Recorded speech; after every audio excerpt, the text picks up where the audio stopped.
Let me tell you something. He is not going to hurt me. And wouldn't, and didn't, and can. Child, let me tell you somebody. The sisters, girls locked up like Voltron. Hi, everybody. This is Auntie, and I am here to do my review of Married at First Sight, Child, Season 18. Let me see what the episode number was. Episode 14. If this is your first time being here, please like, comment, and subscribe to the channel, child.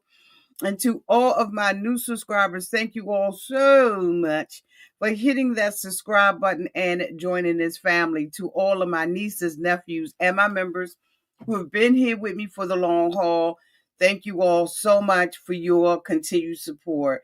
If I had to rate this episode of Married at First Sight and the after show that I'm going to come back and talk about in a few, I will rate this daggone episode, child, a 5.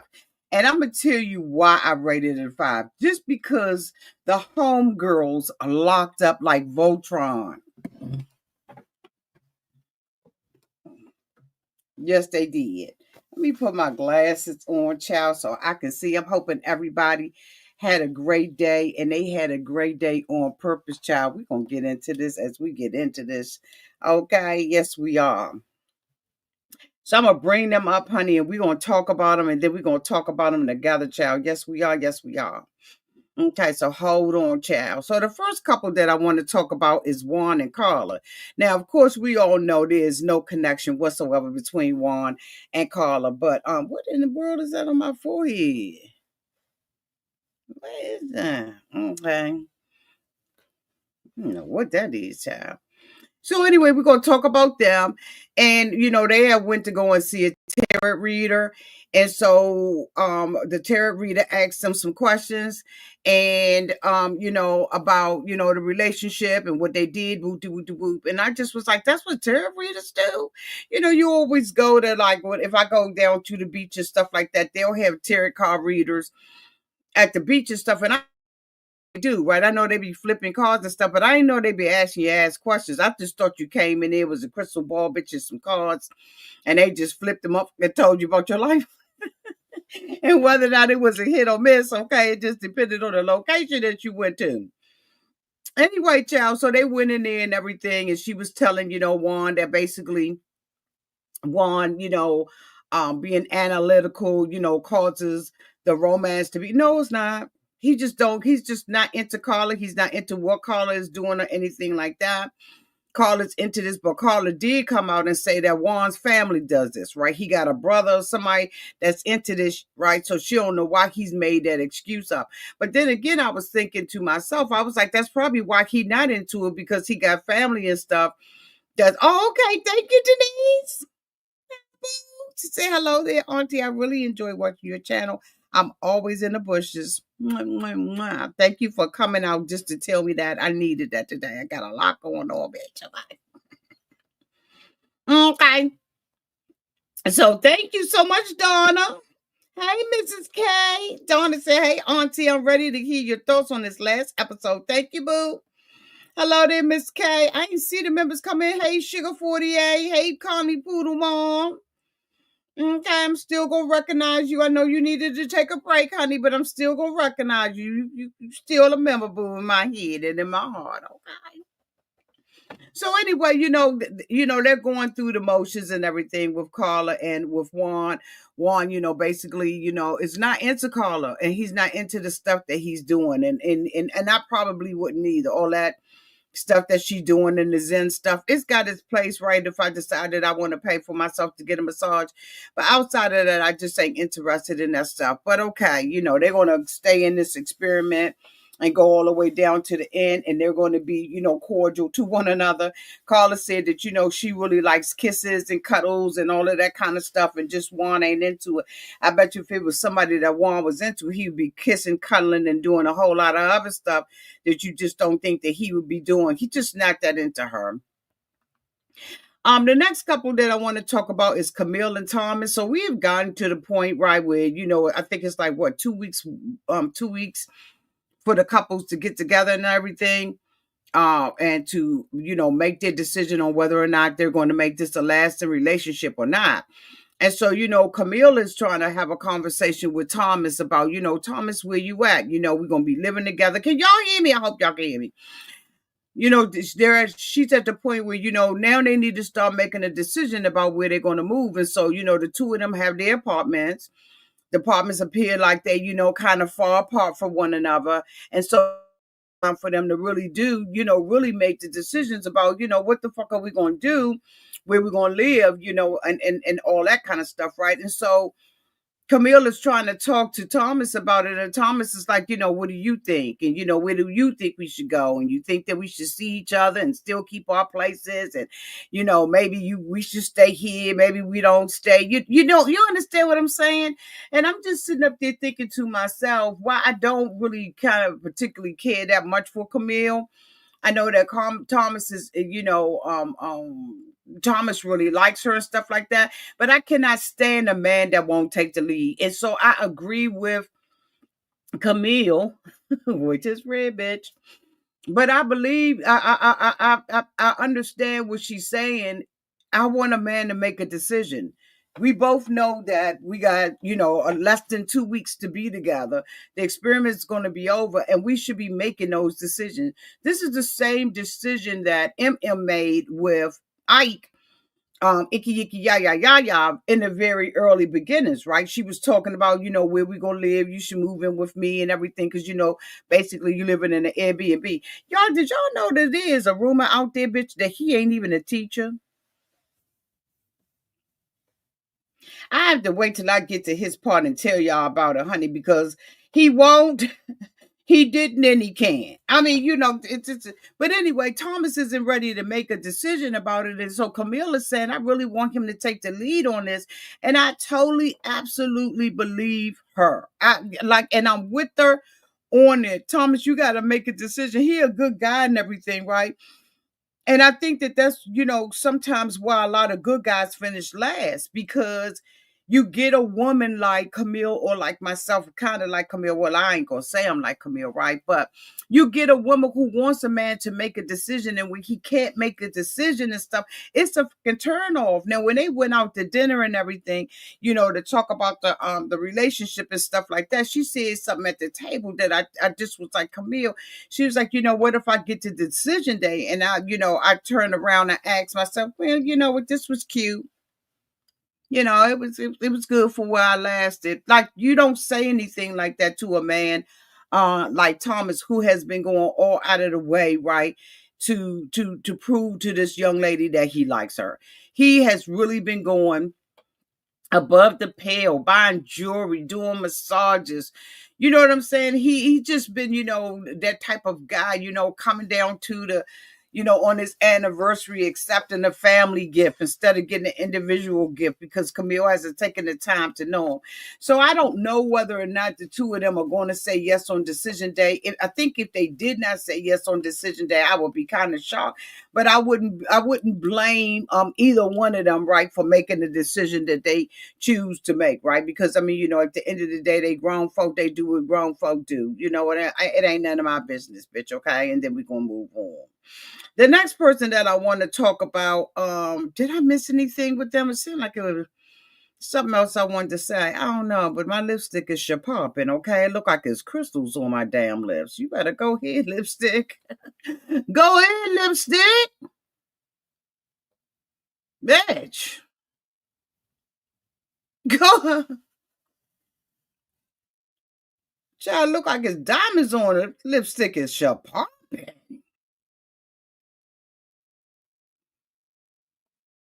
Girl. Okay, let me go. Okay. Let me go to the next go. So the next couple that I want to talk about is Madison and Allan. Allan is head over heels. He is a people pleaser. He's a people pleaser by day and by night. Allan has gone and gotten some daggone Invisaligns so that he can fix his teeth. All his life, he didn't have these teeth. He didn't think that teeth was important or anything. And now he's met this Madison that he's married to. And if she want to go to the gym, he goes to the gym. If she wants him to take out the trash in the middle of the night while she run out, she runs out. I mean, he does it. Allan has completely changed his life, or is attempting. You gone, Maisie? See you later. Or Allan has just completely given over to Madison. And it's sickening to see. You know why? Because in the background, bitch, we know that there's some shit going on.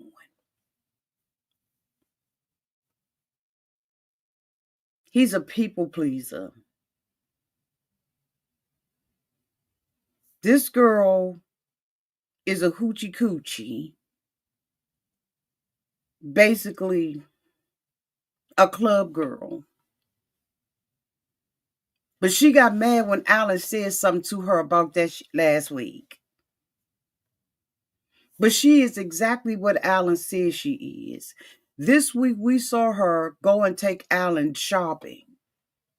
Now I must tell you, honey, Allan was fine as hell in them clothes. That body was tight. That body was right. That gym is paying off. Okay, whether or not he kissing her ass over it or what, the gym is paying off because that was looking good. Y'all know good damn well that Allan was looking good. Now, this is the kind of stuff that he should have done that Michelle should have did instead of going to Old Navy. Now, ain't nothing wrong with Old Navy, but honey, let me tell you, when you see a real God, what's the God, what did you call fashion consultant or whatever? This was a real fashion consultant, and Allan came out. And just because she was telling Allan that he looked good and he was fancy, he was like, bitch, I'm pulling out every credit card I got, put it on the bill because I finally got a compliment. And this dude deserves so much more. Like, he deserves so much more. So they end up having a conversation, right, with Dr. Pia. And in this daggone conversation that they had with Dr. Pia, you know, she was asking them about the relationship. What I noticed is that Madison allows Allan to say everything, right? And she co-signs because she knows she a fucked up ass bitch. I said it. She's a fucked up ass bitch, and she got a whole lot of going on. Now, they had mentioned about the club comment and all that kind of stuff. And Allan was saying that ass been staying out with the girls. And she was like, you know, so she was like, wait a minute, what, Madison, you been doing what? You staying out with the girls? How many times? Like 3, 4 times a week? 3, 4 times a week? Am I staying out that long? Yeah, bitch. Child, they ran the golden bean footage. They show Madison coming up in the house, 143, sneaking like this bitch is Santa Claus.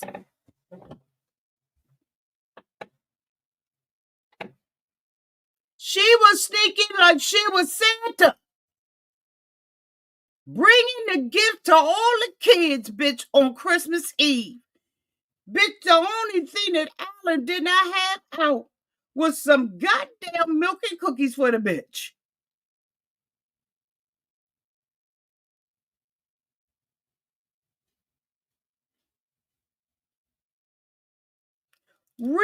Goddamn ridiculous. No, I don't follow Mapes Australia because I can't get access to it. You think I don't want to cover that with that dude that did not like that damn girl because she was fat as fuck? And she was sitting up there joking with him. When he was taking pictures with her, he was awkward and talking about he wanted a petite bitch. You think that if I could not get access to that damn Married at First Sight Australia, that I would not be covering that mother? Okay. It's not on YouTube. It is not on YouTube. If it's not on you. You talk about episode after episode after episode, then you need to send it to me in my DMs, okay? Because you're not gonna be able to link it to this video because I can't get to it, okay? Don't link it in this video. But I'm telling you right now, I can't get to it. I've tried to look at Married at First Sight Australia. It's in all kinds of different orders. It's cut off, and I have not seen that one video on panel. Thank you, boo. I appreciate that. Because, honey, you think I ain't been wanting to just sit in on a Saturday and cover that? Okay. And y'all, and while I'm on covering stuff, I'm not gonna be covering traders. It's too many complaints about it, right? And I don't want to I don't want to look at traders and be stressed out. So maybe I'll try it in a new future. I want to be able to look at traders and enjoy traders and not have complaints down in the comments section or in my private thing with, YouTube is picking up these negative ass comments. Okay, so traders off the table. I'll make sure I cut that off, right? I was going to do a live watch party. I can spend my time doing something else. Okay. I truly can. Like I ain't got it to do, not nowhere, not no how. So anyway, she's going through the motions with her. We see her sneaking in the house. She comes in there 1:43, 2:40 to 2:48, 3 o'clock. Like this bitch is coming in the morning and she's sneaking in there. And Allan is laying on the sofa snoring. Now we would have to. Let me tell you something. We would have to do what we got to do, and he would have to go and stay in another bedroom because I cannot sleep with snoring or any kind of noise like that, bitch. That would drive me crazy. Okay. So anyway, after he did that, right? He said that he has been having dreams that another man took his woman. Now, this is the second time that Allan has talked about having dreams and sightings and visions and fairies coming at night, telling him about this girl. So, Allan, let me tell you, that is your intuition. That's your sixth sense. That's your third eye. And the thing about it, she gonna sit there when she got cornered about it, that she has been coming in like that. She gonna say that's just my lifestyle. Then that's not the lifestyle of a wife, and that's the lifestyle that Allan said that you live, that you transactional. You having transaction. And then the thing about it, she told me I went to the all night taco bar. And I mean, he was like, it stay open that late. And she was like, yeah, it stays open, but it was taking too long. So I decided to, but who else like tacos? I'll wait. Who else said that they like tacos and not sushi? Things that make you go, She's just a trick. But she about to get her whole head slammed open, bitch. Anyway, the next couple we're going to talk about is EmEm and Ikechi. No, let's talk about EmEm and Ikechi.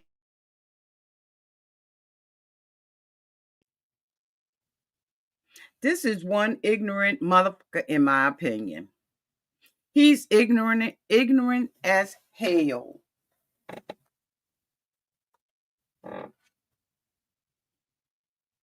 He just ignorant. Uneducated like a mother. Now, there is a rumor out there downtown in the street, child. The rumor is on the curb that this month ain't even working as a school teacher. They said they couldn't find a license, a board certified license, a driver's license, bitch, an airplane license. Bitch, they couldn't even find a license for him to walk across the street. They said that what they do know is he got a barber license. They said that that's why he got that Dora backpack, bitch, because in the Dora backpack is all of his daggone razors and scissors and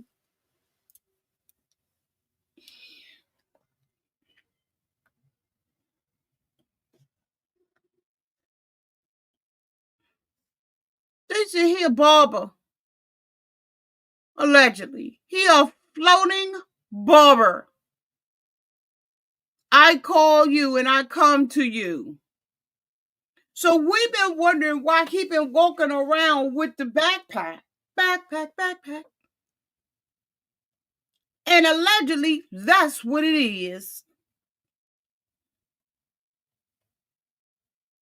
Have y'all noticed when somebody said it, well, you don't question a whole lot of stuff because we don't see a lot of them on their jobs. Well, we ain't never seen him come home with no homework. Because if you a teacher, you checking homework. We have never seen anything, even in his apartment, that alluded to the fact that he was a teacher.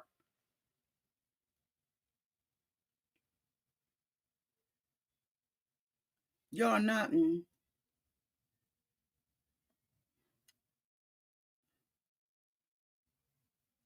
No wonder he was not qualified the first time when they did. In my opinion, this is just my opinion for good gags and drags. Whoever decided to push the button on him need to be fired. And I don't understand why there is no daggone escape clause for these people to get out of these relationships when they are this toxic. Dr. Pia had the audacity to sit down with this couple. And after listening and looking at the body language and all of this shit that was going on, she had the audacity to say that this is toxic, but can you work it out?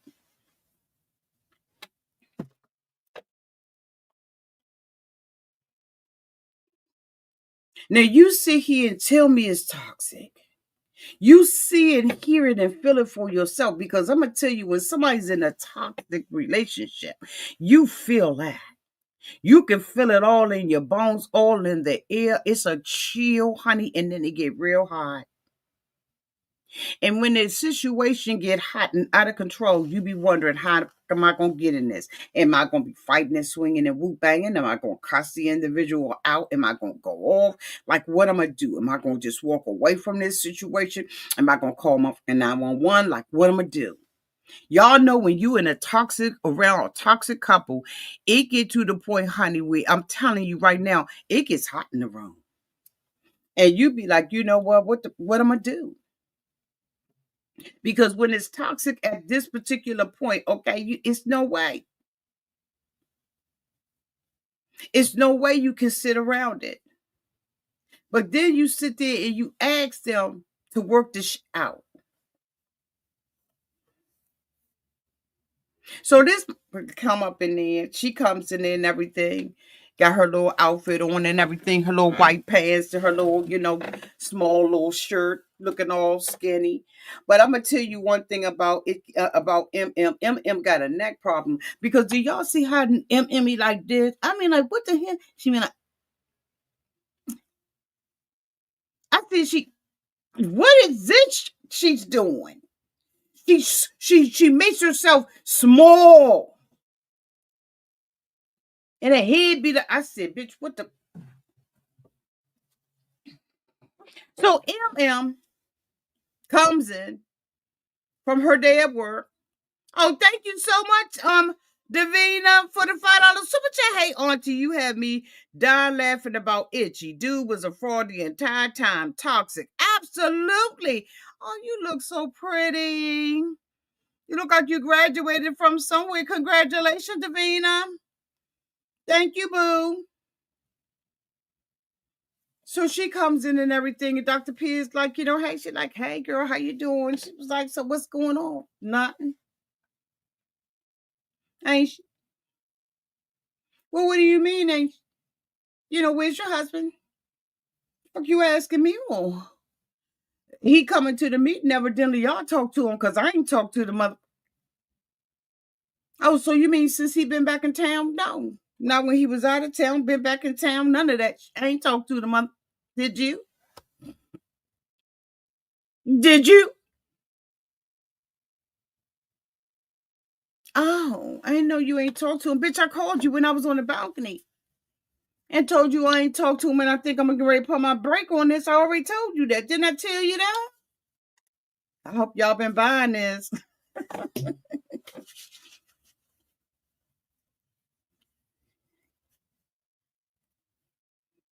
I ain't talked to them. It is what it is. I ain't talked to him. So he comes in. Dr. Pia greets him. He hugs Dr. Pia, sits down in a chair like a. I said, bitch, if his. Just go ahead on the bed and rest. He sits down in a chair.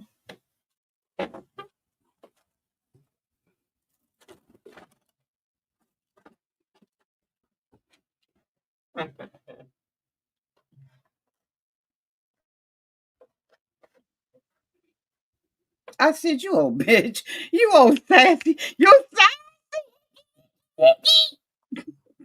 You so sassy, Iggy.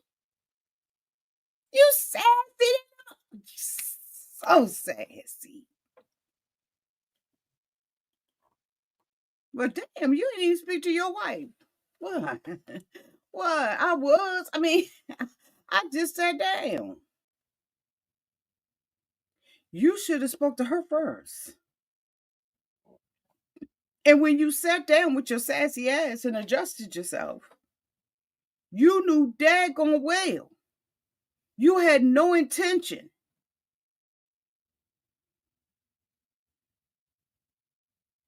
Oh, speaking to her. Oh, hi. It's good to see you. Wait a minute. Hold on, bitch. Because I'm sick of her, too. Let me see.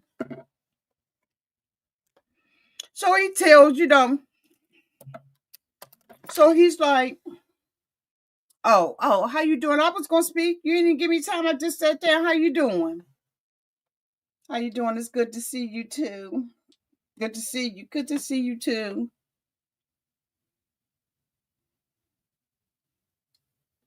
I said, you and them goddamn eyelashes is bugging the out of me.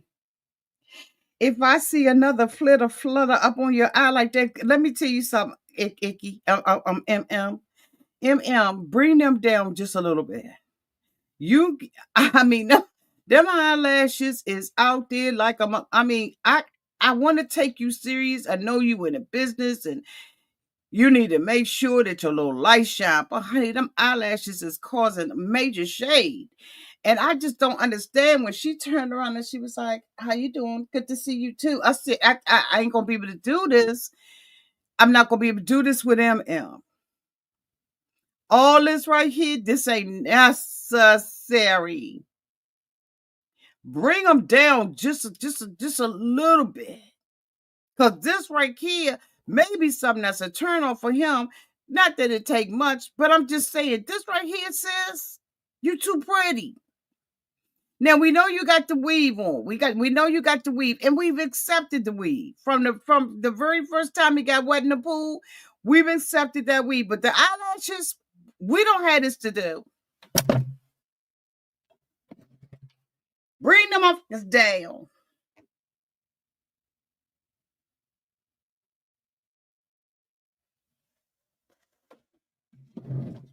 Bring them down. It's too much. It's too much.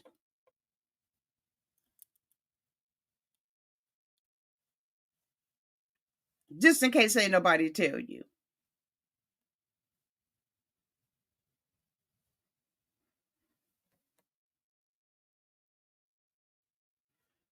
So anyway, they had a little conversation and everything, and she's like, how you doing and everything, and he's like, I'm doing great, and she was like, so what's going on with the relationship? I'm hearing, Icky, that you didn't even talk to EmEm, since you've been back. He was like, yeah, I didn't. Basically, he told her he was going out there doing him. He needed some safe time and some a safe space and meditation and all of that bullshit. Oh, it'll come out eventually what he was doing at homecoming. Like that's some bull. So she was like, EmEm, did you know that? She was like, no, I know.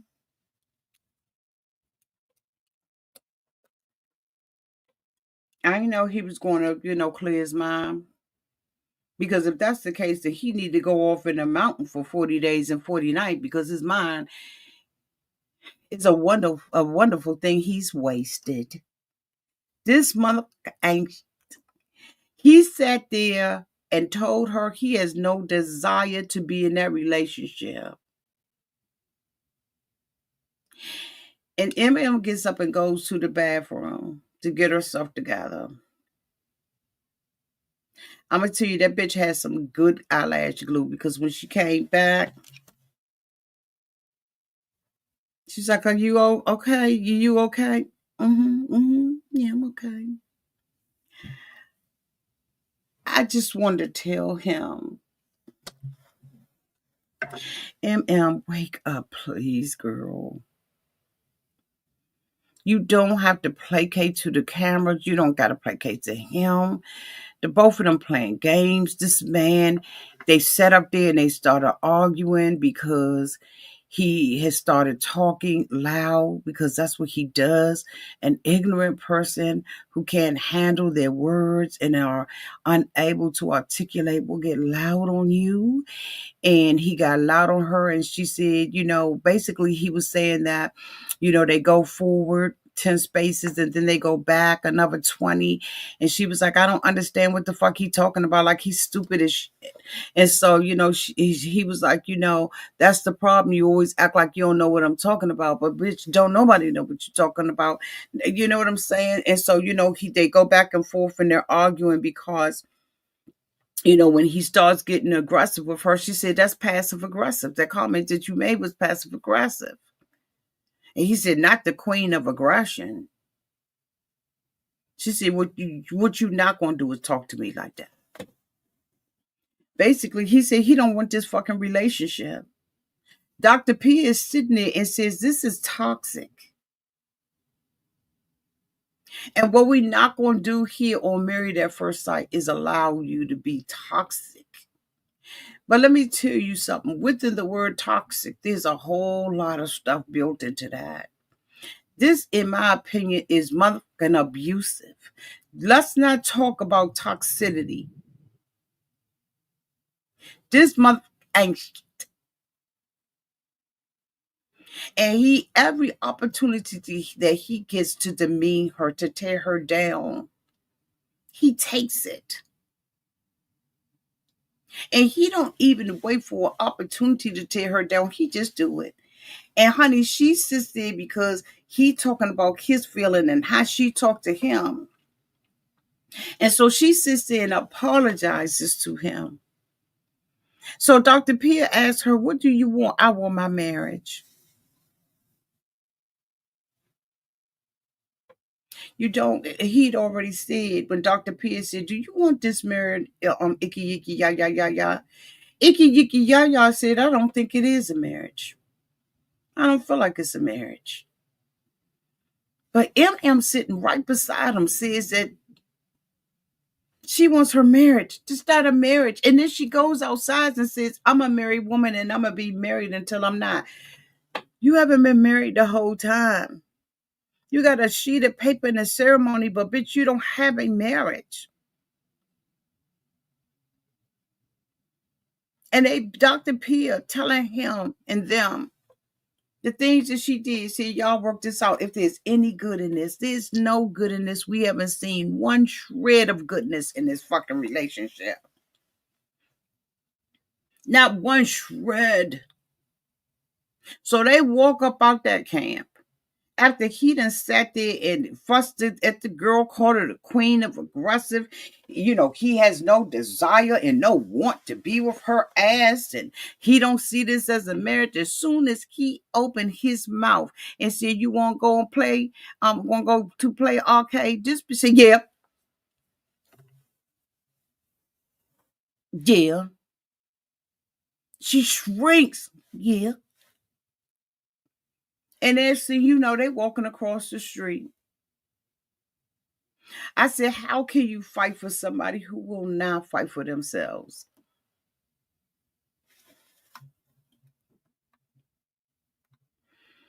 David and Michelle. Michelle has her little time with EmEm. And she starts telling EmEm about the lie and that the cousin Denise said that he a motherfucking liar. So after she has that conversation with Michelle about him and him being a fucking liar, she tells her she think that the daggone TV. Would you say, women? I just saw that. I was yelling at the TV. No, you and I all, you and I both. So she goes out right and she tells her she think that it's Madison. She said, I don't have no proof, but it's just something that's telling me, bitch, that this is Madison. I think that when he was scrolling down his phone, he accidentally hit Madison. So MM was like, oh my God, are you lying? So of course we all know that they all, supposed to be going down to the retreat. They have a retreat every year. And that's the thing about it. Even though you've scheduled this, cut some of this stuff out when you know that these relationships are toxic like this. But anyway, so David decides before they go to the retreat that he wants to come in and now make a confession. David sits there and looks at a piece of jewelry or thinks about a piece of jewelry that his mother or maybe, girlfriends had or whatever. And he sits there and tells Madison to stay up. I mean, Michelle, to stay up late. He wants to talk to her. So Michelle stays up late because this is worth it for her because she is getting a lot of joy, okay, out of watching him sweat and about tearing down his image because she has realized that she doesn't have the best image based on some of the stuff that Keisha has been saying to her at the after party, right? So David comes in there and she's ready for his ass. Nothing that he says she's going to believe, and she's already said that to our girl, right? She's already said that to MM. So David comes in and he's yarning again and he's umming, and that's the first way, quickest way to know when a man is lying. It's the breathing, bitch. It's the trembling in the stomach. It's the having to take in more air. Because when you lying, you need more air just in case lightning hit your ass. You can try to survive. So David comes in and he says that he meant that the text message was for another girl and her name was Tiffany. And I said Tiffany is always a name that I've heard many women in my life over my years of living that the man will use because Tiffany is a piece of jewelry and it's a female name. If it ain't Tiffany, they usually use Stephanie. Okay, and if they don't use Stephanie, they use Felicia. So he chose they spent the little cage around with all the different names in it, and he came out with Tiffany. And I said, "Bitch, I know you lying now. I know you lying." Michelle knows he's lying. She says, "How am I supposed to believe you since you such a motherfucking liar?" And he said, "That's on you." She said, "No, we're not gonna put this on me. You the one lied. We're not gonna make this about me because you lied in front of you told my family that you wouldn't hurt me. You made all kinds of promises, David, and you ain't kept none of them because you and your sideways ponytail having ass self." And for once, I agree with Michelle because this ain't about Michelle, David. This is all about you. So now David wants to go back and backpedal and pussy pop and say that he was feeling rejected. But she was like, okay, but you told me that you liked my honesty and you liked the rejection, mother. So now he want to be big and bad, and he want to have a little bass in his voice and everything, and he wants to straighten his ponytail up, and he thinks that I done accomplished something. And he was like, she said, "So what you trying to do? You trying to act like when we go downtown to the retreat that we're gonna be okay?" And he was like, "Yeah, I mean, we could just kind of fake it till we make it." And so she was like, "You got to been a lost your motherfucking mind." And he was like, "You've been faking it till you make it the whole relationship, Michelle. We done went to a couple of places. Matter of fact, we done sat down in front of Dr. Calvin. We done sat down in front of Dr. Pepper. Pastor Calvin, Dr. Pepper, and we sat down with Pia. And you have sat up there and tried to fake it till you make it. Remember last time when we sat there and talked to Dr. Pia and you set your ass up there and said that things was getting better? No, Dr. Pepper. And when Dr. Pepper said, okay, what's going on? She said, well, we talked for 20 minutes. And she said, okay, and give me something else. You couldn't get nothing else, bitch. You've been faking the whole goddamn time. So why not let David go down there and fake like everything all right? You owe him 1 or 5. Because you've been faking the whole goddamn time. But I understand, don't make this about her. But you've been faking. You've been faking with the other couples and sitting there at the daggone table when they all got together and David came from work and everybody celebrated David when he came home from work. And you was sitting up there pretending like you like the motherfucker sitting there. So slide him 1. Slide him 1. Is my DoorDash here? At the end of the day, she don't believe nothing David say. They go down to the daggone retreat. Allan is in there serving up the dinner and everything, making everything nice. Let me tell you, Allan's a catch. And it's going to be some bitches that's going to be on Allan. I give Allan a good year before Allan be married. If this stuff that go on between him, Madison, and all of them don't mess Allan up, Allan will be off the market, bitch, in a year. This man is handy with his hands. He done got his teeth fixed. He got a couple of nice outfits to go out on a date with. He riding around in a nice car. He got his shit together. And he wants to please the woman that he finds attractive. This is a good man, Savannah. And somebody gonna snatch Allan's ass off the market. So they downtown at the thing. Now, of course, we all know Michelle is plotting. She done sat there with her homegirl, EmEm, and been plotting like a mother. So they all up in the house, and she just walking around slithering like a snake. That bitch is slithering because she got a feeling that it's Madison. She had the audacity to come out her mouth and say that Madison ain't gonna be attracted. She ain't attracted to David. It would be David that's pursuing Madison. Bitch, you a whole lie. Madison's a gym rat and a clubber. And so the fuck is David.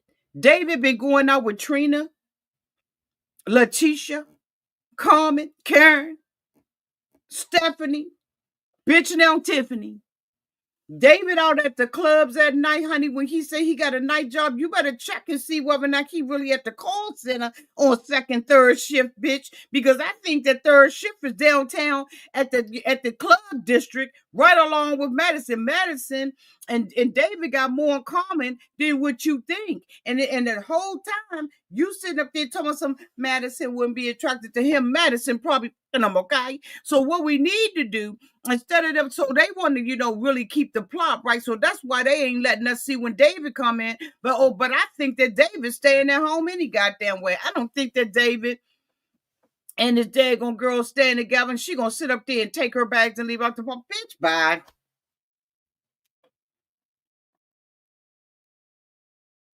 You think David give a fuck about daggone Michelle moving out? Hell no. She did him a favor because now him and Madison, instead of spending all of the money at the bar drinking and fucking, now they can just go in the hoteling. Now they can just go head on to David's apartment. Thank you, Michelle, for leaving the door open. I'ma leave the door open.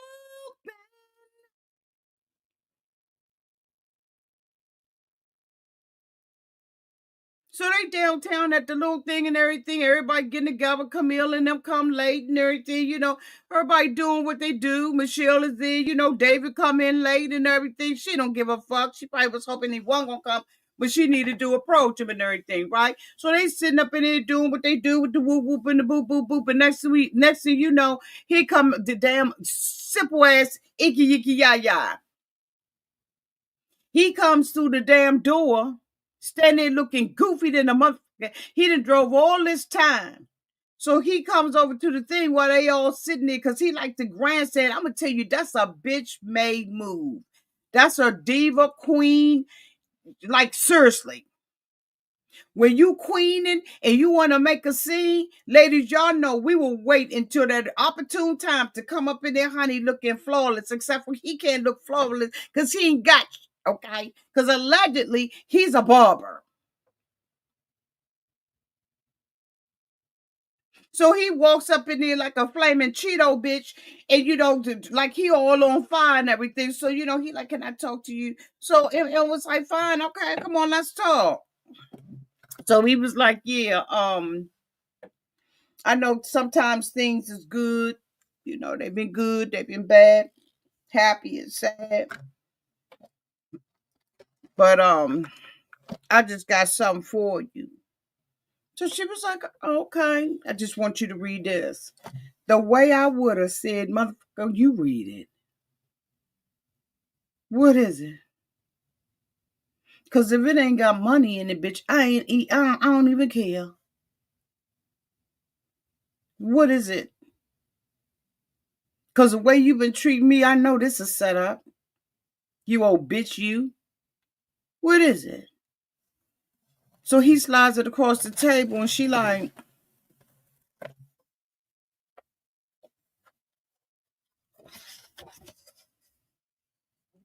oh, what is it? This is a divorce? Oh, a divorce papers. Oh, okay. You want a divorce? You just sign it. Hold on. Let me get my ink pen, bitch. Sign it where? It's just one piece of paper. We you want me to sign it? Oh, my ass. It's one sheet of paper. Where I'm supposed to sign it? Ain't nowhere on this motherfucker for me to sign. Honey, next thing you know, bitch, them eyelashes got the. It's just one sheet of paper. So where am I supposed to sign this at? You tell me where I'm supposed to sign this at. This ain't legal. I need a legal document. Okay. I need a legal document to sign. This is one page. Where's page 2, 3, and 4? So, bitch, honey, let me tell you. Them goddamn asses, bitch. That was yeah.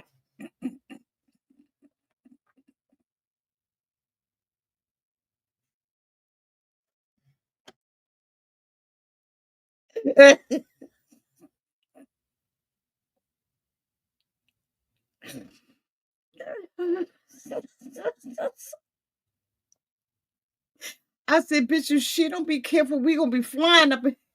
It's just one paper. So I mean, where's the rest of it? It's just a technicality. She said, no, I'm not signing this. I'm not signing this. I'm not signing this.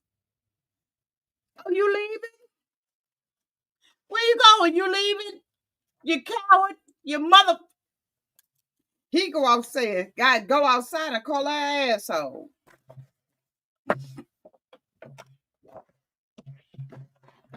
This bitch took time out to do a diva move. To sit up there and humiliate her. To drag her down. He gets fucking pleasure out of making her feel like she ain't.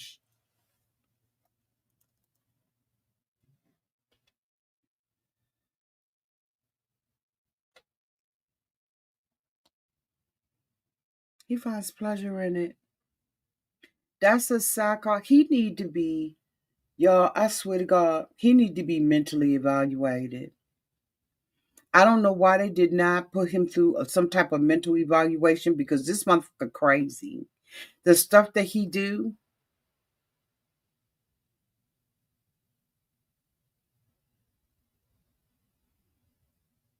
everybody was sitting looking because that's what he want. He's a diva and a shady.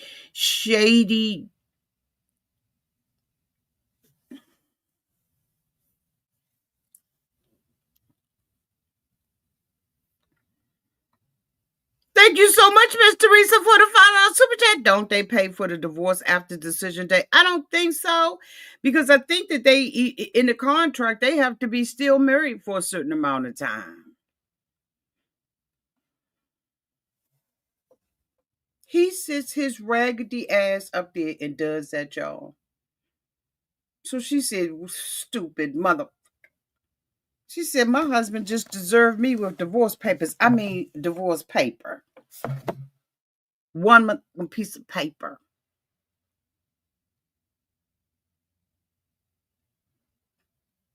Well, why do y'all think that he did that? Because he wants to hurt me. He did that just like he did on a 1 month anniversary. He did that to embarrass me in front of y'all, but he cannot hurt me. He wants to hurt me, but he cannot. And he won't.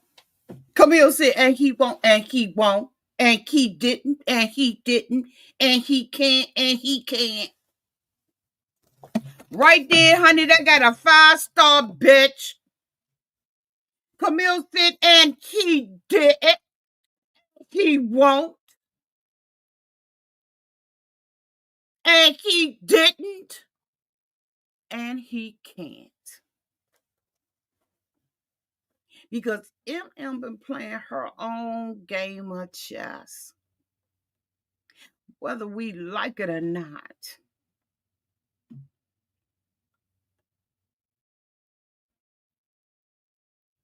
This mother came in his stunting. He's a stunt queen. Oh, bitch. And then he leaves out and says, I came to put this, I came to put this, get over this. And I'm going to drive home and I'm going to get in my bed and I'm going to sleep good. So the fuck is EmEm? Because we saw you coming at the door, bitch. We knew damn well when you came in the door and stood your awkward, ugly ass up against that door. Everybody knew you was going to pull a stunt. Juan said, you know what's fucked up about it? He a teacher. And he's setting a poor ass example for his students. But Juan, I don't think he a teacher. So the next thing you know, they going around the table talking their stuff. And Michelle says, it's David's turn. David said, oh, well, I just want to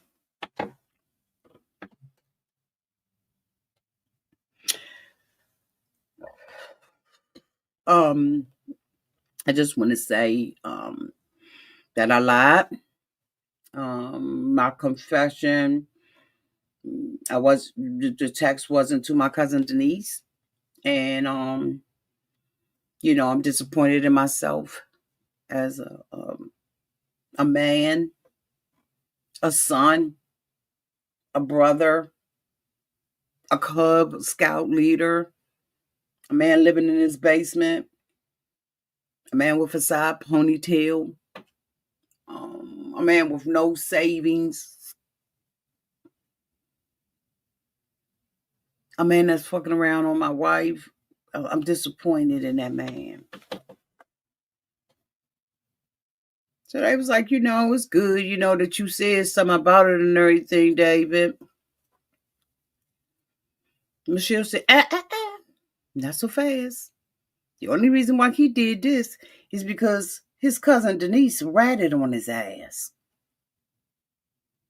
One thing that I meant to say is when Thomas, when Ikechi Ya did what he did, Thomas said, you know what, I ain't never fuck with him.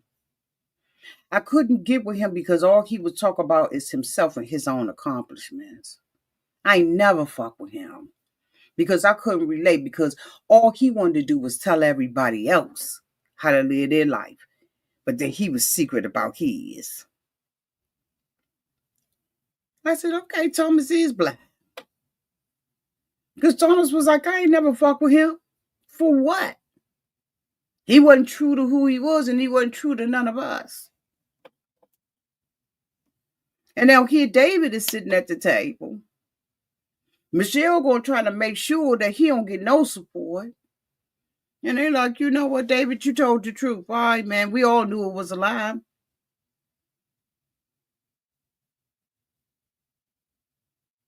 We all knew it was a lie. David was like, man, Michelle, shut the fuck up. Because you were never there for me. I mean, I was rejected like the chief cornerstone, okay? They rejected me like they rejected Jesus. And you going to sit up in here and fake the funk and everything. You know, goddamn well, you ain't affected by it. No, everybody knew that I was changing. Everybody could see that I was changing. No, bitch, couldn't nobody see you was changing. I had let my guard down. You a motherfucking lie. I had let my guard down and everything. Everybody saw it. Didn't y'all say y'all saw it? No, bitch, we ain't see it. We didn't see it.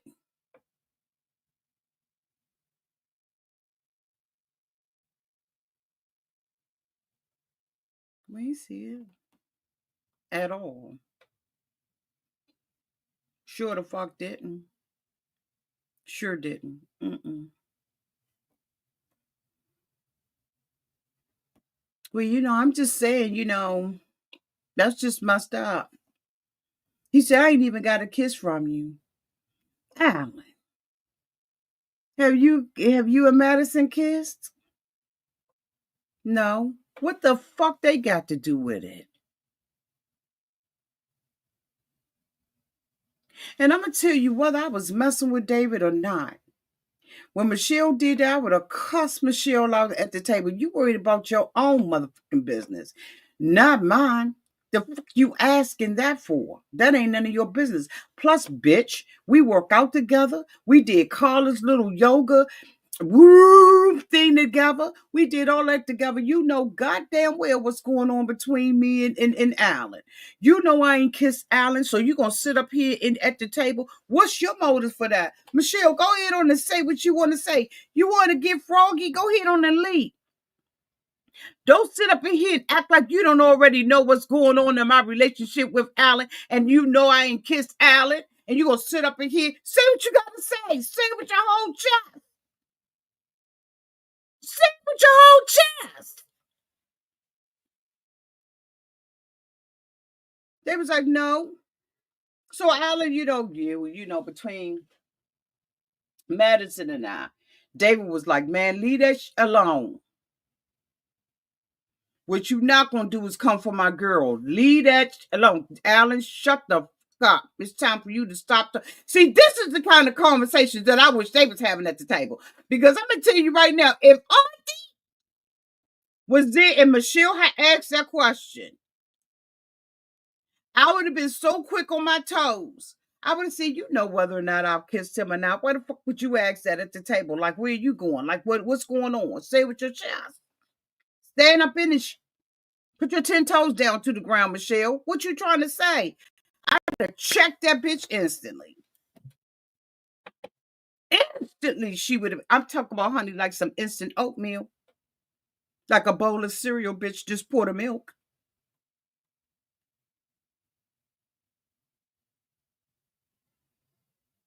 Because I can tell you starting some stuff, because what would have put me on point that she was starting some stuff is when she said, oh, David's going to go next. So we just going to disregard what Carla and I'm talking about. We're going to disregard EmEm. Now we going to David. No, you don't talk for David. If I was David, I would say, but you don't talk for me. I go when I go. So right there, that would have put me on point. I'd have been on point. Oh,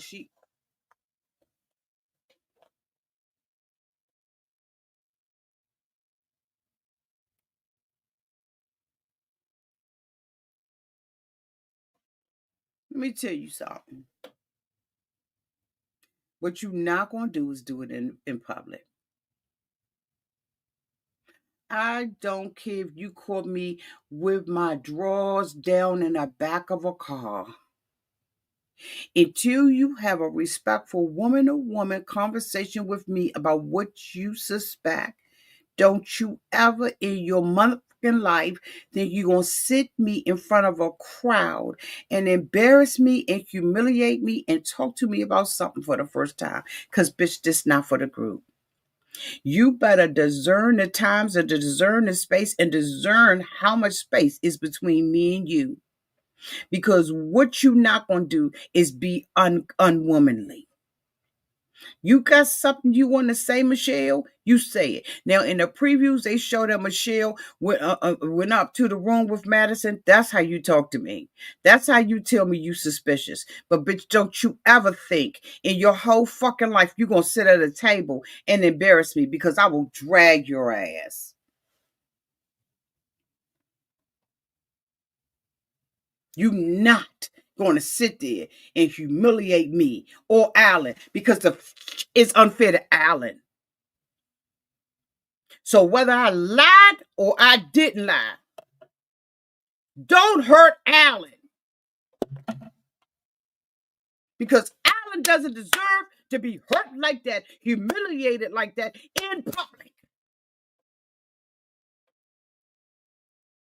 You know something that you haven't said to Allan yet. You wait till you say it to Allan and we all on the same page, because what you not gonna do is hurt Allan. That's my child. Hold on, y'all. Let me close this door. Hold on.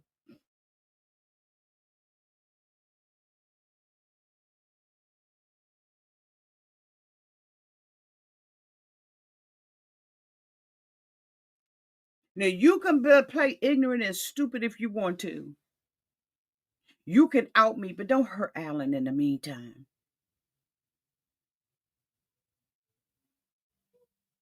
And for anybody to think that it's okay, and it would have been okay for her to talk about this shit at the table, something's wrong with the fuck you. Because it's not okay for Allan to find out in public in front of everybody. It's not okay. You call me out, we can have a conversation. Be a woman to woman. You talked about it with EmEm.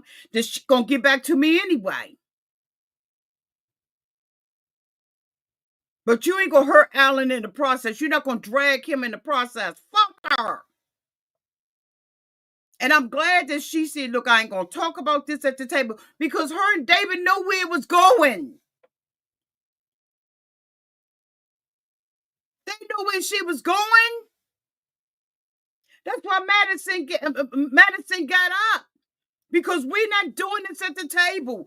Give Allan the opportunity to fucking find out, not this way. That man been good, Savannah. That man been good at that. That man been good in this relationship. He don't deserve that. With her trashy ass.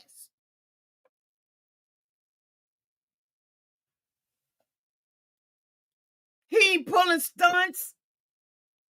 He ain't hurting nobody. He the hostess with the mostest. He making it nice. He done fed everybody in every goddamn thing. Why the fuck would you say something to hurt Allan?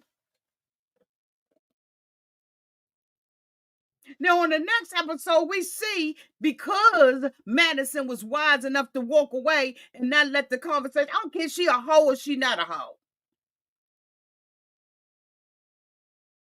I don't care if she with her husband or not. She ain't fucking up.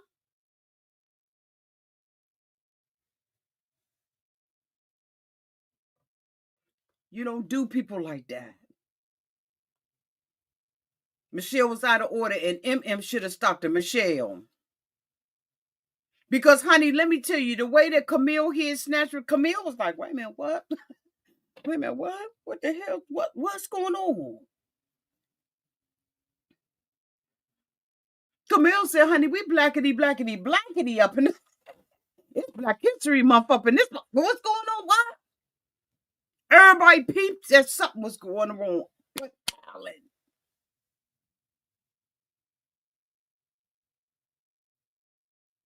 Everybody, Keisha Knight pulling on the after show. Everybody know what Allan doing. Every cameraman, every grip man. I mean, what David and what you call him doing. Every one of them know. But this ain't the way, Michelle, you do this. And if you think that I won't jump across this table and drag your ass.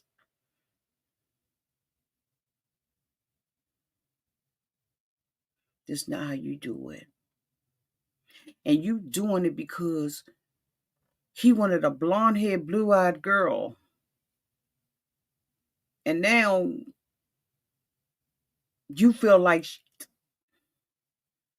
because you wanted to treat him like he was, and you thought that he wasn't going to, as a man, find a way of escape. But how do most men, right, wrong, or indifferent, get over their wounds? By sleeping with somebody else, by being with somebody else, by making somebody else their dumping ground. That's how they do it, whether we like it or not, ladies. So David ain't no different from some other man that don't know how to keep himself and don't know how to handle his business, don't know how to be honest and have integrity. He's a lying mother. Okay, he lied and he's still lying because the bitch name ain't Tiffany. Her name is Madison. But he wasn't ready to tell it. And Michelle sat up there at that daggone table with EmEm and said, I'm making these allegations, but I don't have no proof. It's just an intuition. Well, guess what? Allan got an intuition too. He been waking up in the middle of the night when the bitch been sneaking in, snoring on the sofa.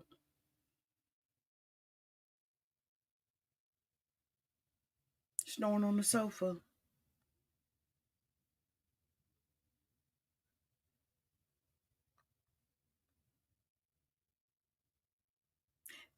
The audacity, again, as I said, for Michelle to think that David, I said this earlier and I'm going to say it again. The audacity of Michelle to think that David is a reject. Michelle said exactly how she felt when she set her ass up there and said, Madison don't want him.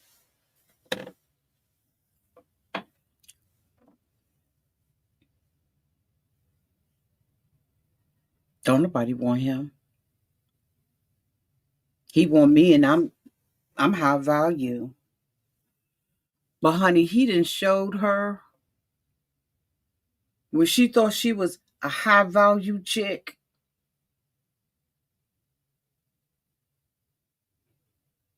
He done turned her into a bottom basement bin bitch. Bottom basement bin bitch. That ain't nobody wanted in years. That's what he turned her into. In her mind. She don't give a kid nothing about him. Nothing. I said it. You might not agree with it. Y'all let me know down in the comment section how y'all feel about it. But I'm going to tell you right now, Michelle, David, the whole lot of them, icky, ya, they need to all go Madison. The only person on this daggone show, in my opinion, that has been integral is Thomas and Allan. Like Thomas said, he is led with vulnerability, and so has Allan. Allan has been vulnerable to a fault. But I guarantee y'all, Allan won't be on the market, honey, no longer than a year. Because if you think it ain't women in and out and all up in Allan's box, Allan gonna be married. And if Camille get rid of Thomas, so the fuck will he? Because these some good men. These some good men. The only reason why I did not pick Camille and EmEm is because they flawed too.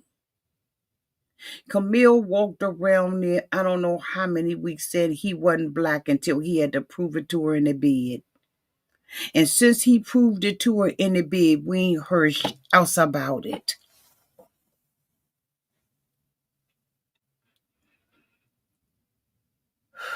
breathe. She's sitting up there on the show playing a race card about this man's blackness. Whether he black or black, he black. And every since he put it on her, it ain't an issue.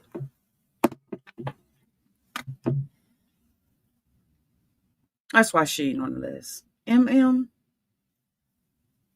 is back and forth from playing a game, acting desperate, living beneath her privilege, letting a man talk to her. Bitch, when she sat her ass up there and said, I done dated worse.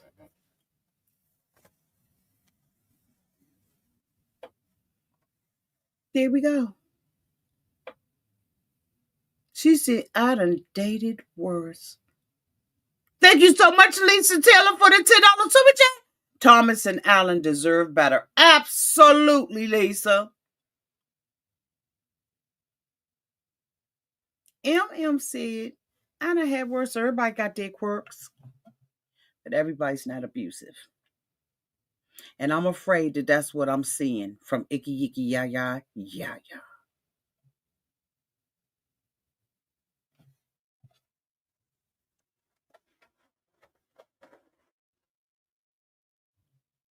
Her self-esteem, self-worth, the value that she puts in herself. I don't know if she accepts this because when we met EmEm at the beginning, EmEm had a struggle relationship with her father. And until EmEm kills from the struggle relationship with her father, she will continue to struggle in relationships with other people. And when she's squinching down her neck like this, okay, she's shrinking herself for nothing. But there are a lot of women and men who feel like their accomplishments, their self-worth is wrapped up and bubbled up and tied up and tangled up in their business and their accomplishments, but they emptied in a month when it comes down to having relationships with other people.